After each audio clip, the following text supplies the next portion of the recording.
eu cuido.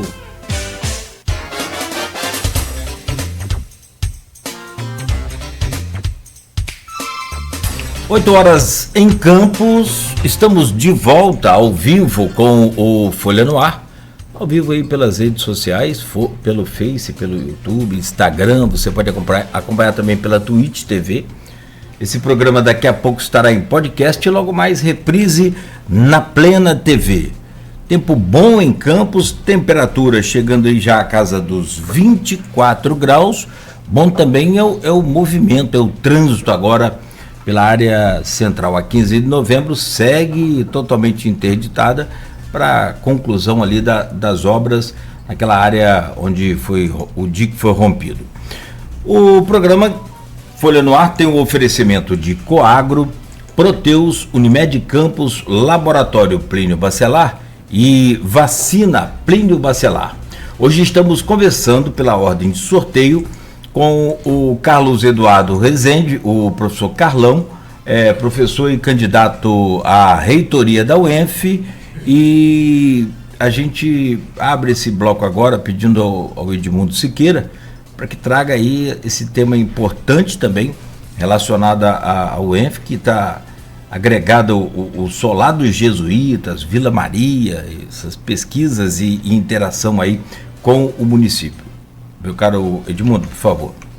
Professor, como eu já escrevi e já falei, foi difícil pelo menos no último ano, falar da UENF, sem falar da questão do arquivo, não poderia deixar de ser, né? Porque a UENF recebeu aí um aporte considerável para recuperar e restaurar, digitalizar o acervo de um patrimônio importante da cidade. A gente precisa fazer um breve retrospecto do caso. O Aloysio, ele publicou de primeira mão o acordo que teria entre a Alerj, Prefeitura e a UENF, né, para que fossem depositados no cofre da universidade um recurso para que seja restaurado o solar do colégio, um solar dos jesuítas, né, na Baixada Campista, em Tocos, um solar de grande importância enquanto patrimônio material, mas também que abriga uma instituição fundamental para a cidade, que é o Arquivo Público, e todo o acervo que lá está abrigado, né. E esse acordo possibilitou, através dos duodécimos, 20 milhões para o Arquivo Público, para o Solar dos Jesuítas em Campos, 10 milhões para o Cabo Frio, a Fazenda Campos Novos. Esse acordo ele foi em setembro, salvo engano, setembro ou novembro, e outubro, e o dinheiro chegou na UENF em janeiro. Posso estar equivocado, mas pelo que eu me lembro de cabeça seria isso. E a partir disso começou-se as tratativas da UENF e da Prefeitura, e existia um convênio com a Sabra. A Prefeitura tinha esse convênio com a empresa de Minas, a Sabra, e esse convênio era para tratar os patrimônios históricos, mas a reitoria da UENF, à época, não concordou com esse assunto e foi seguindo os trâmites que foi feito lá entre os órgãos. 29 de outubro de 2021. Beleza, 29 de outubro, os recursos logo depois, né, em janeiro, foram depositados. E esses recursos ficaram parados durante muito tempo. Inegavelmente, é um fato, a gente precisa trazê-los, porque ficaram parados e não foram aplicados da maneira, com a tempestividade que o arquivo merece e que a cidade merece. Né? Porque lá, inclusive chuvas inundaram lá o interior do arquivo, né, nesse período. Foi perdido até uma parte do documento. Isso foi muito discutido na sociedade campista, e também acredito que na UENF, pelo menos, a gente quer ouvir dos candidatos como é que isso é tratado dentro da universidade, como é que isso é visto e como isso é visto para frente. Porque começou-se lá a aplicação de um recurso, né? A empresa do Rio de engenharia já está com uma parte do recurso para fazer um projeto, também entender como é que está isso. E falar só mais o último caso, que o solar do colégio, ele tem uma relação umbilical com o ENF. Ele foi restaurado a primeira vez para ser uma escola de cinema, inclusive o Luiz participou de cinema e televisão, desse processo. E seria não um sonho do Darcy, escola de cinema, infelizmente não foi à frente. Mas, por outro lado, ele abrigou o nosso arquivo público, né, fundamental também. E aí ouvi, não só você como a outra chapa concorrente, como é visto esse assunto internamente e como vai ser tratado daqui para frente. Bom, só lembrar que a outra candidata faz parte dessa gestão, né? Então ela já disse, vamos dizer assim, claramente o que ela pensa, né? Durante 2 anos eles não fizeram nada, praticamente, né? Então, não dá para tratar a chapa liderada pela Rosana, que é vice-reitora, como sendo uma novidade. Ela é continuação e ela é coautora de toda essa gestão que está aí dentro da UENF. Por isso, a nossa candidatura é uma candidatura que traz uma nova perspectiva, um novo olhar para dentro e para fora da instituição, né? Então, Edmundo, como você sabe, eu já me posicionei, inclusive publicamente, em relação ao solar, né? A primeira coisa que eu fiz foi visitar a Rafaela lá no arquivo e levei comigo um engenheiro civil, né? Porque, obviamente, eu acho que a pior coisa de um administrador, de um gestor público ou de um político é a arrogância, né? Então, no caso, eu fui lá com uma pessoa porque eu não entendo absolutamente nada de engenharia civil.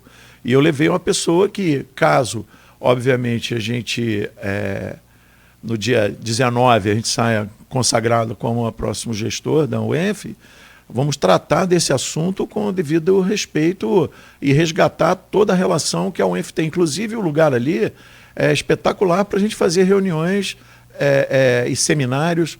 Eu fiquei realmente muito bem impressionado primeiro com a Rafaela, que é uma pessoa muito bem preparada e está conduzindo aquilo ali com bastante empenho. Eu acho que realmente é uma falta de respeito com aquelas pessoas que estão ali, trabalhando com seriedade, a forma como foi conduzida isso pelo Raul, né? Pelo Raul e pela Rosana. Isso tem que ficar claro para toda a comunidade. Não é o UENF, é Raul e Rosana que estão à frente da gestão, se comprometeram a fazer essa parte, mas não se aproximaram das pessoas que, obviamente, têm capacidade técnica para resolver o problema, né? Então, independente do que dos caminhos que isso teve durante os últimos 2 anos, por exemplo, o Aloysio falou que foi em outubro, já vamos completar 2 anos, daqui a um mês, 2 anos que esse dinheiro está na UENF e não se comprou. Por exemplo, eu estive lá visitando, não se comprou o scanner para fazer o que tinha que fazer com os documentos.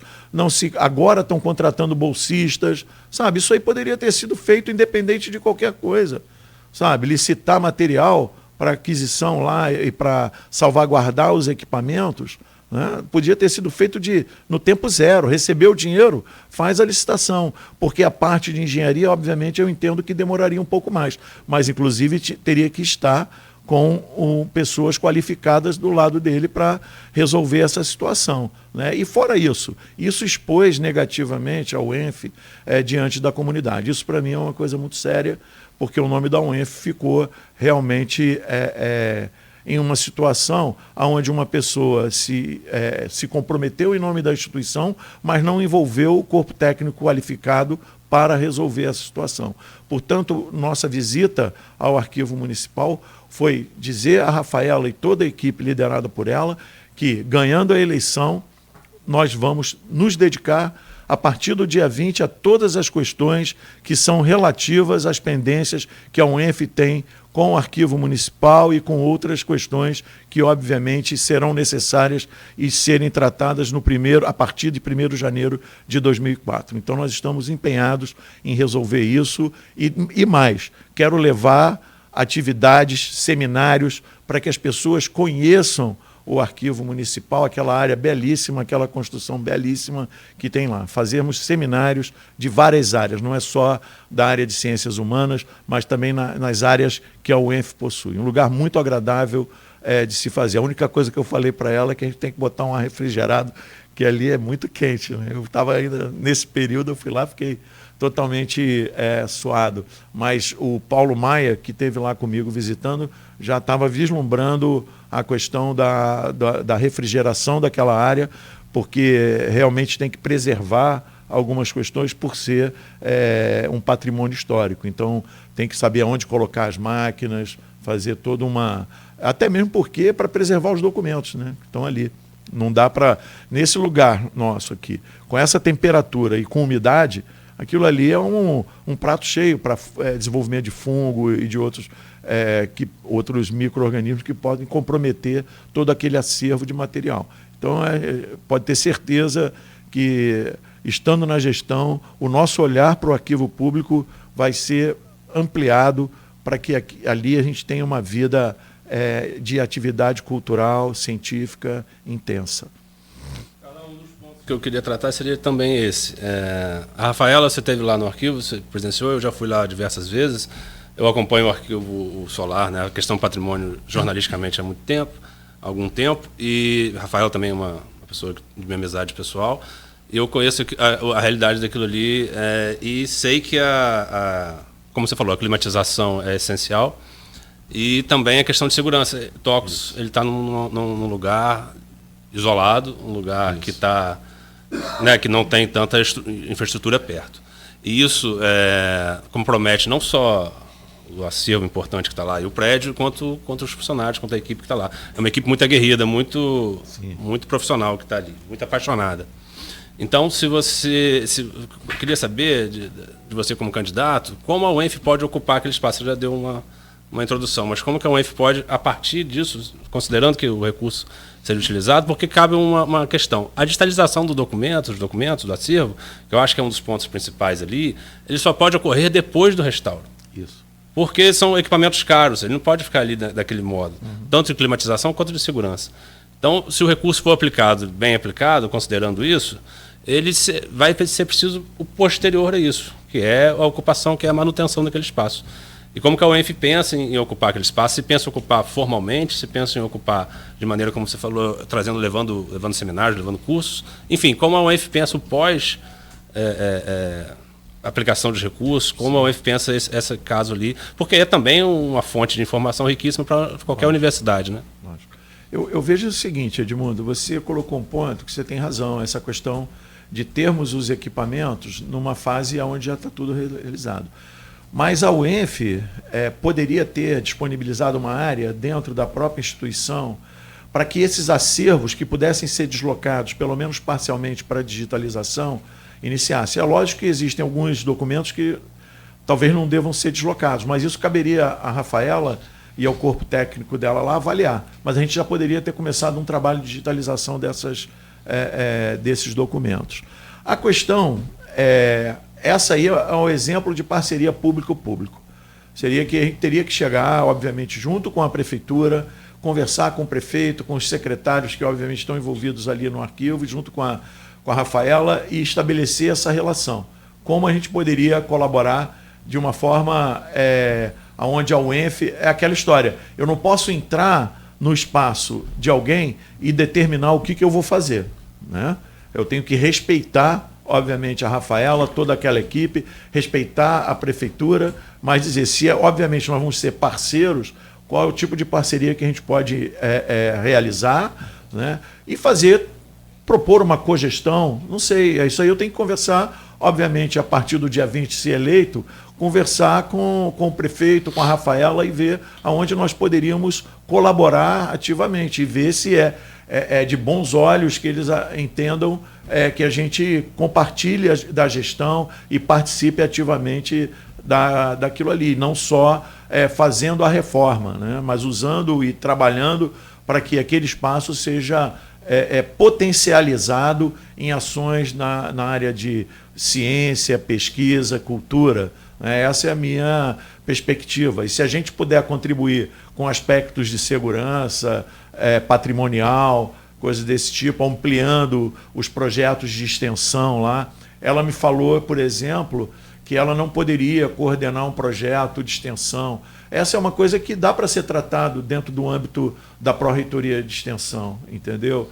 A gente pode tratar desse aspecto de uma forma um pouco mais profissional e trazê-la para dentro do programa de atividade de extensão dentro lá. Eu fiquei muito impressionado com toda a recuperação de material que eles fazem ali. Fiquei muito bem impressionado, um trabalho muito sério, pessoas trabalhando lá, recuperando aquele material. É uma coisa que a gente realmente deveria trazer para dentro da UENF como uma forma até de formação de profissionais para esse tipo de atividade profissional, né? Eu acho que é um campo muito importante.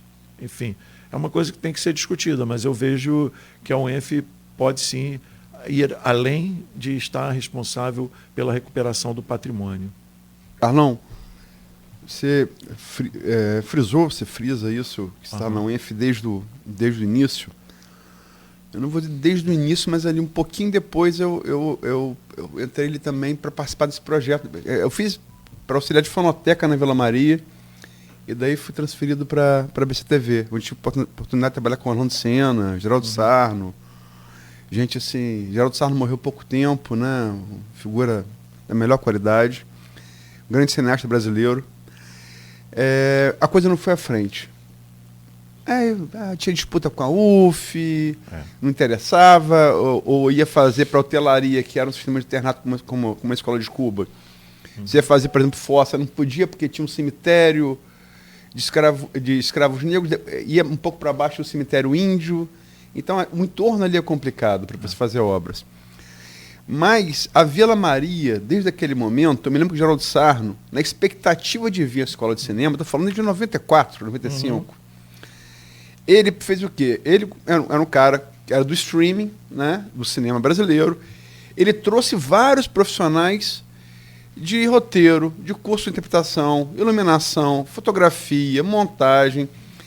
Fez cursos na Vila preparando o ambiente para quando viesse a escola, que infelizmente não veio. A Vila foi fundamental naquele processo. E a Vila Maria tem sido, talvez, a vanguarda, porque a UENF é um pouco afastada do centro da cidade. E a Vila Maria está incrustada no centro da cidade. Né? Então, a Vila Maria é a vanguarda, é a cara da UENF na pedra, digamos assim, como se chama politicamente, no centro. Ela ficou 8 meses fechada para reforma, foi reaberta em junho. Qual a importância da Vila Maria na sua gestão, caso você seja eleito? E como é que você avalia o trabalho feito nessa gestão? Olha, eu acho que... vou começar pelo final, né? Eu acho que o trabalho feito pelas pessoas que estão lá foi um bom trabalho. Faltou, eu acho, a UENF divulgar mais, né? Eu acho que dentro da própria UENF a gente não sabe o que está acontecendo muito na Vila Maria. É uma coisa que nunca foi assim. Né? Eu não sei, obviamente, por que cargas d'água essa questão não tem sido visualizada, difundida, mas é o que acontece. Né? Então, assim, o trabalho feito pela Priscila e pela professora da UF, Anelisa, eu não sei, eu acho que é o nome, tem sido um bom trabalho. A Vila Maria está realmente muito bonita, como sempre foi. Né? Inclusive, a gente tem que ressaltar aqui o aspecto, vamos dizer assim, de visualização daquela senhora que doou a casa para que ali fosse a primeira universidade, a reitoria da universidade. Eu vim aqui no início, quando o garotinho lá assinou o negócio de cessão da Vila Maria, lá era a prefeitura naquela ocasião. Sim. Né? E eu vejo o seguinte, Aloysio, eu acho que a gente tem que colocar a Vila Maria no foco. Né? Então, levar reuniões lá para dentro. Os primeiros conselhos universitários eram feitos lá. Eu não sei se você se recorda, mas a gente fazia ali naquela salinha à esquerda, logo quando entrava. Tem a sala de espelho do lado direito, né? E uma outra sala ali do lado. O conselho universitário era menor, mas a gente pode fazer alguns conselhos ali, levar mais atividades culturais para lá, enfim. Eu vejo a Vila Maria realmente como uma protagonista da UENF nessa pedra que você falou aí da cidade. E a reabertura da Casa da Vila Maria, eu estive lá, foi muito legal, né? Salvo, obviamente, algumas exceções, mas foi muito boa. Eu digo que a gente tem que colocar a Vila Maria, por exemplo, exposições de arte, coisas realmente balançar um pouco mais a cultura e trazer um protagonismo junto com as outras instituições aqui. Porque eu acho que a relação com a UF, com o IFE, elas têm que ser um pouco mais intensas nessa questão cultural também. Eu acho que todo mundo pode doar um pouco para que essa coisa aconteça de uma forma onde a Vila Maria vire realmente um centro um pouco mais intensa da vida cultural da cidade. Mas algumas coisas têm sido feitas lá e eu acho que isso é muito bom para a UENF e para a cidade. Falta apenas, eu vejo, uma maior divulgação para dentro. Às vezes acontecem coisas no centro de convenções da UENF, a gente não sabe o que está acontecendo, por incrível que pareça. Não sei te explicar por quê. Porque a gente tem uma assessoria de comunicação, a gente pode colocar até um cartaz ali do que vai estar acontecendo, um painel, enfim, não acontece isso. É só um Só adendo. queria acrescentar ali sobre a Vila Maria, ela é, na verdade, ali é um conjunto, é um quadrilátero, né, arquitetônico fantástico. O Palácio Nilo Peçanha é uma coisa assim, sei lá, cara, se você colocar aquele palácio ali como se fosse em Roma, Na verdade, ele é a Copa do Paternon da Grécia, tem não é? o Liceu, né? Enfim. E tem a praça. Isso é a praça do Liceu. Sim. Campos é uma cidade sem praça, né? Também. Não, só um adendo que eu ia falar isso. A Vila Maria é um dos exemplos que existe na sociedade campista o interesse no patrimônio, na cultura e na educação. A Vila Maria foi deixado em testamento para a primeira universidade. Assim como o Olavo Cardoso foi deixado em testamento para que o município usasse com fins culturais. Então, existe essa vontade do campista em fazer isso acontecer. Embora a gente ache que isso é muito distante da gente, que os patrimônios estão abandonados, mas vale ressaltar essas ações pontuais de campistas muito importantes. Vamos citar o nome dela. Até hoje, né? Dona Finazinha Queiroz, que deixou... Até hoje estão aí. Para a universidade instalada aqui, enquanto não viesse a universidade, poderia servir como sede da prefeitura. Incrível isso, né? Realmente é uma pessoa dotada de uma... Então, em Campos tem esse ponto, né? Embora a gente ache que vê os patrimônios abandonados, a gente acha que isso não existe, mas isso existe muito forte em Campos, e que bom que estão aí até hoje esses patrimônios com a gente. Você fez aí uma enquete dos patrimônios e a Vila Maria foi... Isso, boa lembrança. A Vila Maria é muito querida, né? Tem muita gente com memória afetiva dali, né? Eu, por exemplo, não vou denunciar a idade não, mas eu ouvia música lá, via filmes e tal. A Vila Maria sempre foi aberta ali. Eu morei ali perto, né? Meus pais moram ali A primeira perto. vez que eu vi um computador Apple foi lá. Era muito bacana. Hoje meus filhos frequentam, depois de reaberto, os shows que acontecem lá. Pulava o muro dali com uns 6, 7 anos para roubar manga. Esse concurso, eu fiz no Instagram, não é nada oficial, mas foi muito bacana ver a Vila Maria despontar ali. Inclusive, meu entre aspas, a Iris ali foi desbancado, celular do colégio, muitos dos patrimônios que eu pessoalmente acho mais emblemático, mais a Vila Maria. Tem essa coisa da memória afetiva muito importante. A Vila Maria cumpre muito esse papel de relação extramuros que a UF precisa ter. E as pesquisas também precisam cumprir esse papel. E muitas vezes isso deixa um pouco a desejar, pelo menos na opinião de algumas pessoas. Essa interação da pesquisa, o aproveitamento dela na região. O que é produzido na UF muitas vezes não é aproveitado aqui na região. A gente tem o exemplo também da Tec Campus, que não é só um UF, mas está dentro da UF envolvendo todas as outras universidades, inclusive particulares também. Né? Como fazer de fato com que essas pesquisas, ou seja, valorizar primeiro o pesquisador, dando a oportunidade ele de trabalhar em laboratórios equipados, fazer com que essas pesquisas sejam aproveitadas e que elas também possam virar incubadoras de negócio. E aí o Hamilton até fala, sem essas amarras ideológicas, muitas vezes nos impede de liderar o processo de inovação na micro e macro esfera social e econômica. Como fazer isso de fato? Bom, a agência de inovação, você novamente é um ponto crítico na UENF.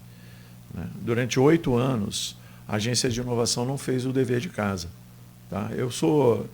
É muito simples isso. A agência de inovação não tem feito o trabalho dela. Nós temos pesquisas lá, por exemplo, com mamão, com goiaba, que têm sido levadas para o Espírito Santo. E não consegue colocar aqui. A agência de inovação tem um papel fundamental dentro desse processo, Rodrigo. Entendeu?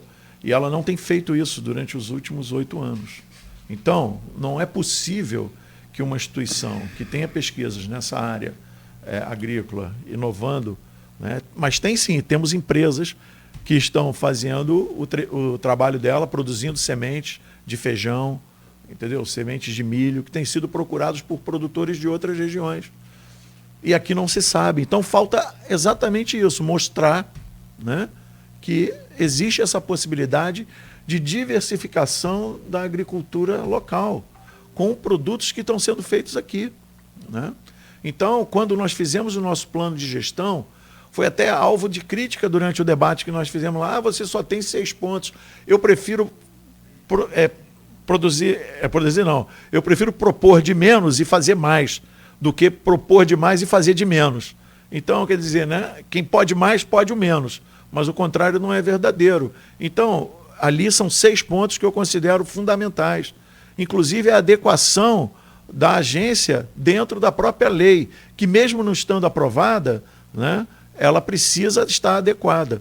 Tivemos uma reunião na FINEP com o professor Peregrino, que é chefe de gabinete do Pancera, já vislumbrando a possibilidade de estarmos à frente da reitoria exatamente sobre a questão de inovação nessa região. Né? O Peregrino, que é chefe de gabinete, ele foi presidente do Confias, né? Que é a Confederação das Fundações das Instituições de Ensino Superior, durante muitos anos. Estávamos conversando exatamente sobre a lei de inovação. Né? É uma lei grande, tem 100 e tantos artigos, né? A gente precisa adequar a nossa fundação, a nossa agência lá, desculpe, a essa lei, né? Assim como também falei com a Fundenor, de que a gente precisa colocar a Fundenor dentro do Confias também. Né? Por quê? Porque a Fundenor é que administra parte dos projetos que são de recursos extra-orçamentários, de convênios, né? Que muitas vezes, se colocarmos dentro do orçamento do Estado, esse dinheiro acaba não retornando com certa agilidade. Então, para isso, muitas vezes se usam fundações. Né? Então, a gente já tem tratado desse assunto. A gente entende que esses últimos anos foram muitos... Agora, obviamente, isso vem de muito tempo, né? Isso não é de agora, mas a inovação é uma coisa que realmente precisa ser tratada com mais cuidado. Até mesmo porque eu sei que existem empresas lá que até hoje não circularam dentro dos trâmites institucionais. Então, essa é uma coisa que a gente precisa tratar com muito cuidado ao longo desse processo aí que estará à frente. Temos 2 minutos ainda aqui. Eu acho que só. Como que está sendo essa relação das pesquisas no município, por exemplo, específico de Campos? Hoje existe algum tipo de proposta, algum tipo de conversa nesse sentido? Olha, a gente tem conversado, obviamente, com o Almir, que é um colega que está dentro do governo municipal, né, sobre a questão da agricultura. Existem muitos projetos. Né? Eu costumo dizer que o tempo político ele é diferente do tempo da ciência. Né? Eu vou utilizar o meu exemplo, para não ter que dar exemplo de ninguém mais. Há um tempo atrás, nós realizamos o diagnóstico da Lagoa de Cima. Tá? Faz muito tempo. Qual era a nossa perspectiva? Né? Eu costumo dizer que a Lagoa de Cima, aquela região do Lagamar, que inclusive deveria ser um sítio Ramsar, né? Que é um sítio de regiões alagadas, né? Para ser preservado mesmo. A Lagoa de Cima é um lugar muito bonito, que deveria ter um gerenciamento ali, né? Um planejamento, um plano de gestão naquela região ali. Nós fizemos um diagnóstico com, inclusive, apoio financeiro da Prefeitura, que foi administrado pela Fundenor, produzimos um livro, retornamos esse documento para a Prefeitura, existia, obviamente, uma proposta de se fazer o plano de manejo, e daí para frente não foi mais nada. Então, a gente aí costuma ver, aí começa a se ocupar as margens da lagoa, começa a se ocupar áreas que não deveriam ser ocupadas, né? Para preservar aquilo ali exatamente para recreação, para uso múltiplo, sem comprometer o ecossistema como um todo. Então, quer dizer, o tempo do político, muitas vezes, acaba sendo incompatível com o tempo da ciência, mas a gente tem que encontrar essa área de convergência para que exatamente a gestão pública seja feita com base no conhecimento científico, com base na ciência, né? De forma que a gente possa manter o funcionamento do ecossistema. Isso serve para a agricultura também, né? Porque muitas vezes o esgotamento de um solo acaba comprometendo a cultura. Perfeito. Ô, professor Carlão, fechamos esse bloco um pouquinho mais curto, para a gente alongar o próximo com 35 minutos, esse com 25, e a gente faz essa pausa. Sobre Lagoa de Cima, só queria comentar... Você queria comentar também? Ele falou, Carlão falou em avanço, construções, por óbvio, avanço da margem da lagoa, né? Mas estou criando uma modalidade nova, que é ir lá. Você vai lá, chega cedo, feriado ou final de semana, cerca a margem da lagoa e vira estacionamento, você cobra. É a nova modalidade. É isso mesmo. Eu falo sempre aqui, desculpa, isso é esculhambação, com todo respeito ao poder público municipal, isso é uma esculhambação. Eu sempre questiono que é muito melhor ordenar do que reordenar. Como você relata aí e denuncia oportunamente. Se está começando agora, acabar com o problema na raiz, logo no começo. E eu tive acesso. Pois não, Rodrigo, você queria comentar? Eu tive acesso ao livro, que é a conclusão desse trabalho feito lá em Lagoa de Cima. Eu não me lembro aqui mais, tem muito tempo que eu li também, mas assim, tem espécies ali que estão desaparecidas, da fauna e flora, assim, fantástico. Você fala, mas Lagoa de Cima teve isso? Impressionante, muito bom. É uma riqueza nossa que a gente tem que, primeiro, acho que a gente tem que aprender a cuidar. A questão do lixo, que a Luísa falou, do estacionamento, que são...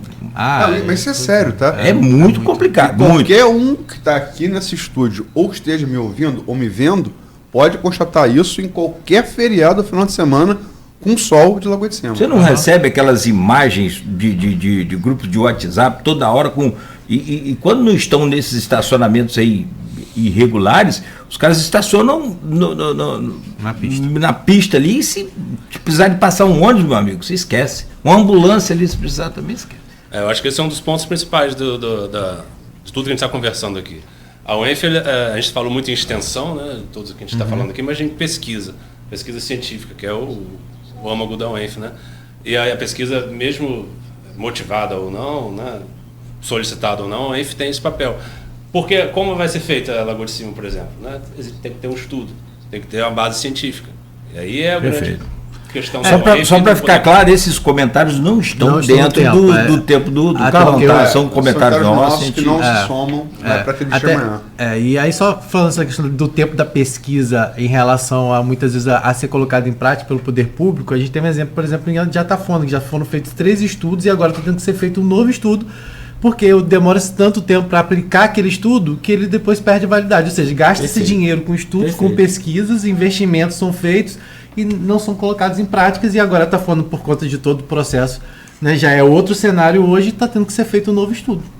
Então é isso, muitas vezes é feito a pesquisa, é feito o investimento, mas a resposta não vem. E você está também o comitê, por exemplo, de bacia geográfica. Com certeza. Por exemplo, que é um braço da UENF, tem um braço lá.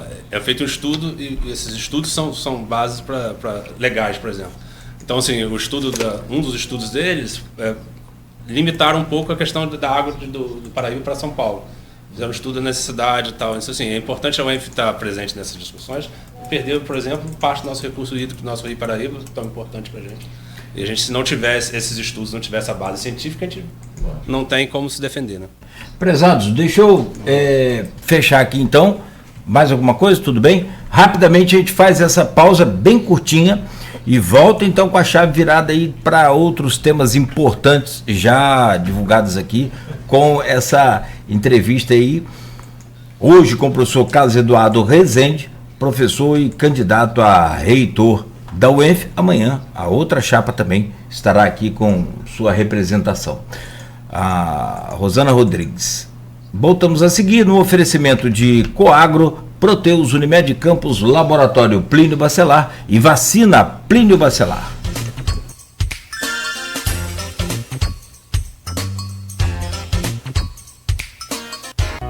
Baixe agora o aplicativo do Laboratório Plínio Bacelar.